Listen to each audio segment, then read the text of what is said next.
Welcome to today's video. My head is cut off in the following clips, so I just wanted to say hi really quick, introduce myself. I'm Jess, and I made these recipes this week specifically for the follicular phase because it's gonna support keeping my blood sugar stable and low. During the follicular phase, estrogen is rising. Estrogen likes blood sugar to be low. These recipes are ultra nourishing. They are so tasty and flavorful. Mostly, they kept me out of the kitchen all week so I could focus on making this video. Okay, let's jump into it. This week, I am meal prepping for my follicular phase. My follicular phase, I'm super high energy. My motivation to do things is high, and I want to utilize that by not spending the entire week in the kitchen cooking meals. In order to do that, I sat down and I thought, okay, what sounds really yummy right now? What sounds super good? And I brainstormed a list of all the things that sound really good. And then I opened up my Lively app. It is the app I use to learn more about my specific cycle and things that benefit me at different points in my cycle, whether that's through movement, food, or activities that I could be doing. So I opened up my Lively app and I looked at the food that is really beneficial for the follicular phase for all of the reasons. So I looked at my list of the things that sound good and the foods that are beneficial for me at this time, and I came up with a quick and easy meal plan. Some of the foods that are really good for the follicular phase are high fibered fat and protein in order to keep our blood sugar stable. During the follicular phase, estrogen is rising. We want to support the growth and the rise in estrogen by keeping our blood sugar low and stable because estrogen does not like blood sugar to be spiking throughout the day.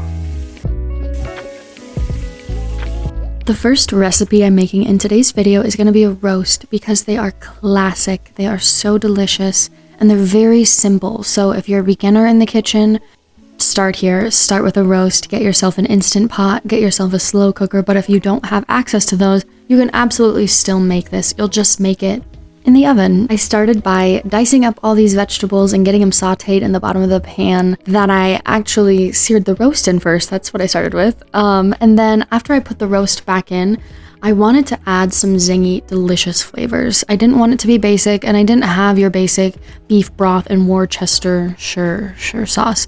So I had dolled it up a little bit. I went in with some garlic, oregano, black pepper, and then I thought of my dad. And my dad used to put weird shit in food, but it always tasted so good. We went with some Dijon mustard. I went in with some peppercini brine and some fermented jalapenos and bone broth. Just sealed the deal with some bone broth. I didn't want my meat to be completely submerged in here. I didn't want it to boil, but I did want it to braise, essentially, which it didn't do because I did this incorrectly. I didn't close my pressure cooker all the way or something like that, so it didn't end up sealing, and it was just a whole thing, but it turned out delicious. I just kind of had a little bit of human error. The next meals that I'm making in today's videos, I'm kind of doing side by side, so I'll talk about them together.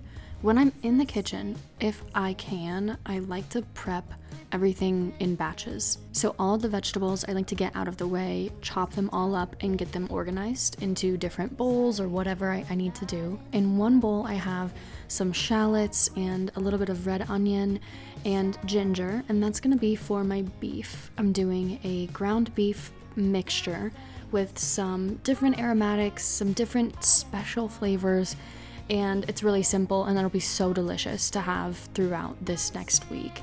The other bowl I'm doing is going to be for soup. So I have carrots chopped up, half of a red onion. I only had one onion to split between these two recipes, so that's why I only did a half of an onion each, but I totally would have done like 3 onions in this soup if I had 3 onions on me.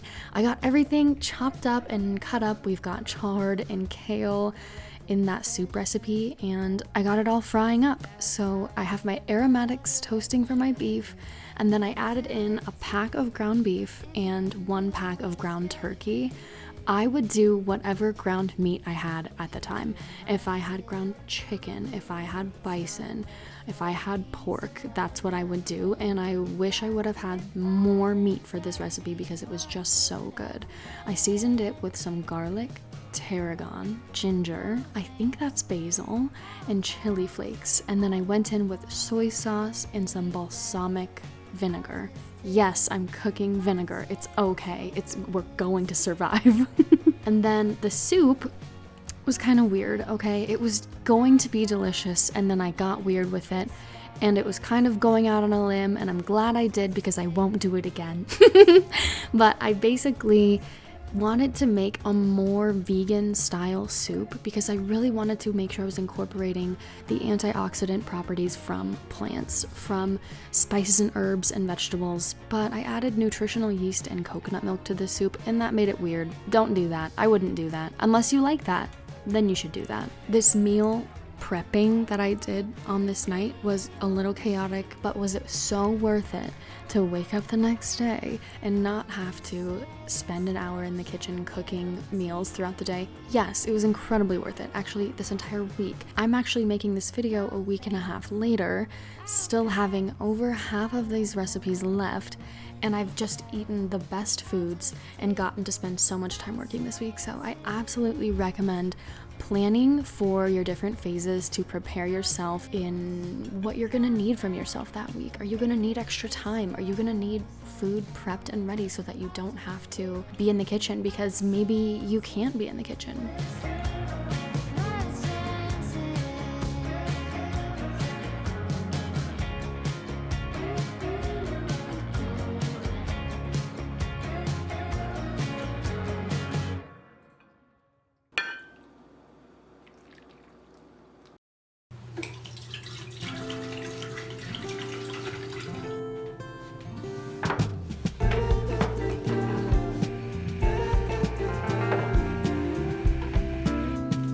There is nothing quite like a morning matcha ritual and delicious breakfast, and that's what I was doing this morning.